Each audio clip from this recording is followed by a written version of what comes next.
How's Bud Light's new marketing strategy going? Well, probably about as well as the previous one is, but we'll be able to take a look here because they've had this multi-pronged offensive with their brand new easy to drink, easy to enjoy summer campaign where, well, they haven't really done all that much, okay? Like, it's been out there, people have seen it, and people have mercilessly mocked it, so what is old is new again, and they decided to bring back the Bud Night. Listen, man, I really don't pay attention to mass media marketing.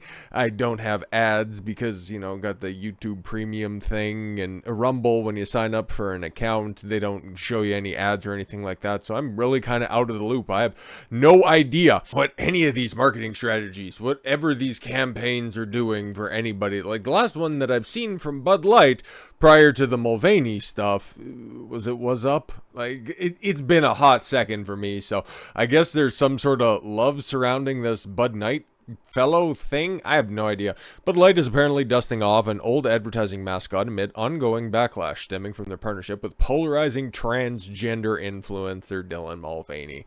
The Twitter profile, supposedly belonging to the Bud Night, posted a video Monday of the mascot stepping into the frame with a caption saying, "Yeah, I'm thinking, I'm back." We're going to take a look at what the response has been on those Twitter posts, but all in due time. The mascot resembles a typical medieval knight covered in blue armor plates and Bud Light plastered across the chest of his plate. Yeah, I don't know why you're assuming the Bud Light or the Bud Knight's gender, but it'd be a hell of a good reveal if it was Dylan Mulvaney afterwards, but everybody was joking how they just ended up doing the meme, and we'll see those memes, like I said, in due time. The mascot notably appeared in the 2019 Super Bowl commercial promoting the popular fantasy series Game of Thrones. Oh, God. Ooh, in 2019? So that means that you were, promoting Season 8? Oh, my God. Yo, man, you guys dusted off one disaster in order to just bring one back? Oh, my God. Bringing back memories? Oh, what are you doing? Jesus. In the commercial, the mascot engages in and loses a jousting match to who? Daenerys? That was probably Arya Strong, right? Just a warm-up for the Night King. Oh my God, before a large dragon appears and burns down the venue. Yeah, okay, should have just left that night there. Because, here's our guy right here. This is on the official Bud Light page, and as you can see, it's one of their better performing tweets that they put out so far. It got 1,200 likes. Don't pay attention to the 6,000 comments, because you take a look at the rest of them, 3,500, 400 likes, okay? It's just, all of these GIFs, they aren't working out well for you. Very consistent engagement rate, like you're getting, 400,000 views. That's nice. And if that's all you care about, ultimately, is just getting eyeballs out there, well, oh God, that's a horrific ratio. But hey, 4,000 likes, gotta be doing something good.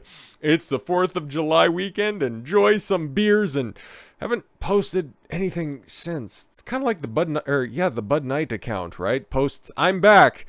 It hasn't done anything in the aftermath, but I was also looking. It's like it was really fun while it lasted. The last time that has been relevant, February 7th, 2021, and it went out with no fanfare at all whatsoever. So I don't know. I guess it was something that was really not all that popular because, even just, in 2020, early 2020, pre-pandemic 2020, holy, might download TikTok, and, that's getting 300, like, nobody cares about your almost relevant astroturfed campaigns, especially if you got famous marketing Season 8 of Game of Thrones. Holy, like, that's a big L to begin with. Just marketing Game of Thrones post 2015, but holy, man. So, okay, they said that, yes, the night was going to come back, and everybody reminded Bud Light what else they're bringing back, and that's a sponsorship for Pride Parades. Like I said, doing the meme, that's the meme that was going around, and you got your beautiful night that's right there, but you also got the little eye slit, so you still get an arrow through there, even with all the provisions that you have, even with thinking that you're doing something that the people will like. There's still that 0.1% chance where you're going to end up taking a fat L, and you guys managed to do that. That's basically everything that you're doing right now. And if I continue to scroll down further, I risk showing titties on the video, so I don't really want to do that. I just want to show you that Bud Light, the Bud Night, isn't all that popular. But hearkening back to about a week ago, when the CEO, who seems to be in a bit of trouble right now, but we might talk about that tomorrow, all in due time, folks. There's so much information here, don't need to cram it all into one specific video because the best is still yet to come. But Bud Light promised to do a multi-varied marketing strategy this time around, so they just figured that, okay, instead of just putting all of our eggs into one inverted penis basket, we can just go ahead and spread everything out this time, right? We can do the, yes, easy to summer campaign using Good Times, which is super relevant to play, a 44-year-old song in the background. Like, okay, cool, fantastic. Really got your finger on the pulse of society out there, just showing a bunch of guys being stupid and thinking, why is nobody coming back? But also, they were going to be doubling down on their commitment to the NFL.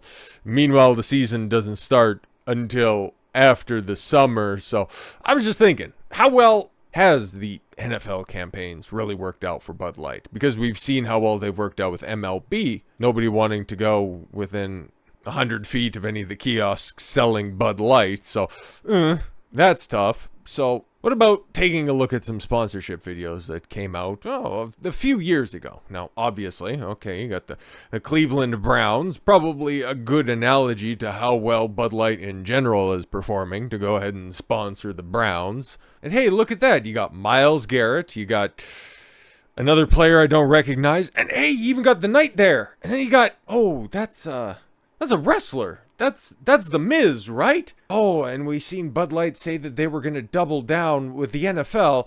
They're bringing back the Bud Knight. Would they be doing anything with the Fed? Well, I think you guys already know at this point in time. Launching today of all days. They had their big UK pay-per-view or whatever. I guess Money in the Bank was taking place over in the UK, which kind of makes sense that they would launch this partnership over there, because I was also incredibly interested to assess the situation. It's like, okay, cool. If you're going to be launching this incredibly toxic campaign, and this is, one of their pay-per-views, or I guess they call them premium live events anymore because of Vince McMahon's psychotic need to control language.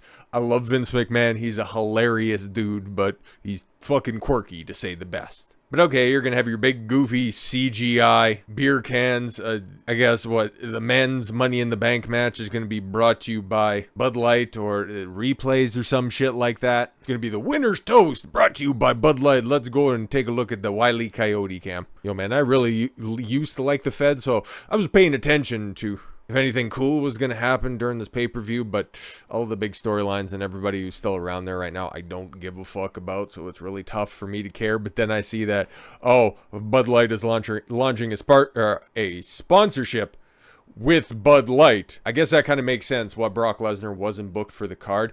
That's a reference from over 10 years ago now at this point in time. But I guess we know who Bud Light is paying in this situation. But yeah, this is taking place where, okay, during the middle of the day on a Saturday, maybe some people in the United States will watch it, or the rest of the people will just end up getting a recap. But maybe it'll play a little bit better in the UK, because you got to take my word for this, and I would have pulled it up on the screen, but I don't know, for the desktop version, they don't want to show or anything like that. But this is the 2022 United Kingdom largest beer brands, and as you can see, Anheuser Busch, nowhere on that list. You got Carling, Foster's, Birra Moretti, Pernod Nestor, whatever, and then Coors. That's what you're going to go home and drink and then maybe crawl on top of your wife later. But those are the top 5 brands in the UK.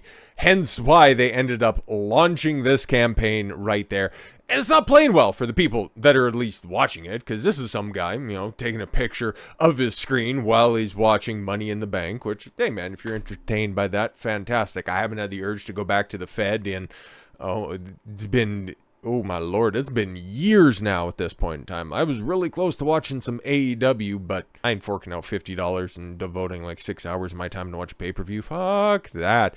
WWE just ran this graphic after a Money in the Bank match. Since football is still a couple months out, Anheuser Busch is pandering to their demographic the best they can. Yeah, there was a point in time in the late 90s where the Fed was actually carving into Monday Night Football ratings.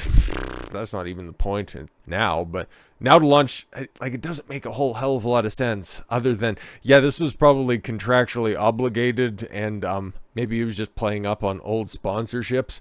But you take a look at ratings right now, even outside of their pay-per-views, it's in the shitter. Like, Raw will barely draw 1.5, 1.6 million consistent viewers throughout the entirety of the show. SmackDown on Fox is lucky to crack 2 million. Like, ain't nobody watching this shit. But Bud Light, we know that they have money to burn out there, and that's not the full extent. Like, they aren't just sponsoring replays, apparently. Me doing a little bit of digging behind the scenes. If you want to go down to fucking Detroit, of all places, Bud Light will go ahead and pay you so you can go and get shot up. Because this is the hood, ain't it? Oh my god. WWE and Bud Light SummerSlam Sweepstakes. What can we enter to win? As if Bud Light, and there's even the official graphic that's right there. Oh, you fucking love it. 2 grand prize winners will win a flyaway trip to WWE SummerSlam in Detroit. Fantastic. Let's see what the extent of the security detail is. Round trip, you get economy airfare with you and a guest. 2 tickets to SummerSlam. 2 nights hotel stay. Yes, at a Motel 6 right there in downtown Detroit. Otherwise, you can get a nice Holiday Inn staying at Flint, and we'll just, give you a Prius that you can get to and from the stadium with. And then an opportunity to meet a WWE superstar.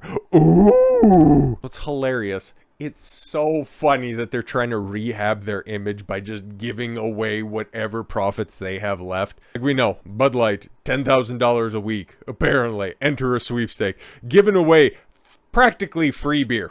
Discounting everything heavily, $15, and then giving a $15, $20 rebate. So just making it a product that if you just show up and you take it, well, hey man, you're at least doing us some favors. Trying to artificially inflate the numbers so they don't look like a totally dead brand. And now sponsoring the only brand that's probably doing worse than Anheuser Busch in general. So they can't get anything right. I mean, the only worst executive out there right now is probably Kathleen Kennedy. Have you seen what's going on with Indiana Jones?